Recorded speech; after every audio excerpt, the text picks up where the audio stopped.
Now for settings. Not the most glamorous stop on the tour, but a few minutes here makes the whole platform feel like it was set up just for you. We'll take it in two parts. Today, the personal side. Settings opens on 4 tabs now: Account, Workspace, Members, and Client Workspaces. Everything under this first tab is about you, not the team. At the top, the profile card. Your name, your sign-in address, and a user ID for support conversations. Below it, emails.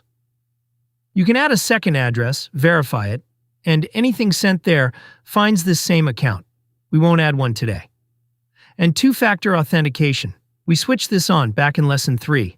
This is where it lives. Appearance is all choice. Light, dark, or follow your system.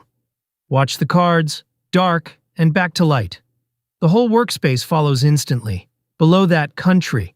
It sets the flag on your profile, and Alex is already where she should be. Then, privacy.